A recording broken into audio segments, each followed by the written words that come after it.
நேயர்களுக்கு வணக்கம். தமிழக சட்டசபை தேர்தலுக்காக சிறுபான்மையின மகளிரை கவரும் வகையிலையும் மாற்றுத்திறனாளிகளுக்காகவும் மிக முக்கியமான வாக்குறுதி அறிவிச்சிருக்கிறாரு அதிமுக பொதுச் செயலாளர் எடப்பாடி கே பழனிசாமி அவர்கள்.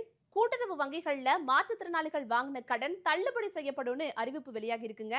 சட்டசபை தேர்தலுக்கு இன்னும் 2 மாசம் தான் இருக்கு. அதிமுக வலிமையான கூட்டணி அமைச்சு தேர்தலை சந்திக்க போறாங்க.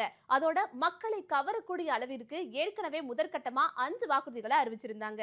இன்னைக்கு மாவட்ட செயலாளர்கள் நிர்வாகிகள் உடனான ஆலோசனை கூட்டத்துக்கு பின்னாடி 2ஆம் கட்ட 5 வாக்குறுதிகளை கொடுத்திருக்கிறாரு. அதுல முக்கியமானதா சிறுபான்மையினர் மற்றும் மாற்றுத்திறனாளிகளுக்கான திட்டங்கள் இருக்கு. இஸ்லாமிய, கிறிஸ்தவ மற்றும் ஏனைய சிறுபான்மை வகுப்பை சேர்ந்த மகளிர் சுய தொழில் தொடங்குவதற்காக வட்டி இல்லா கடன் வழங்கப்படும்னு வாக்குறுதி கொடுத்திருக்கிறாரு. இதன் மூலமா ஏழ்மையான நிலையில் இருக்கிற சிறுபான்மையின மக்களுக்கு தொழில் தொடங்க எளிதா வட்டி இல்லாம வங்கி கடன் கிடைக்கும். இந்த ஒரு அறிவிப்பு சிறுபான்மையின மக்களுக்கு மகிழ்ச்சி தரக்கூடிய அறிவிப்பா பார்க்கப்படுது.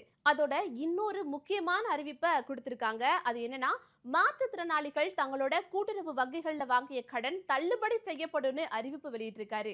அந்த அறிவிப்பு கடன் வாங்கி நஷ்டத்துல இருக்கிற கடனை செலுத்த முடியாத நிலையில இருக்கிற மாற்றுத்திறனாளிகளுக்கு மகிழ்ச்சி தரக்கூடிய அறிவிப்பா இருக்கு.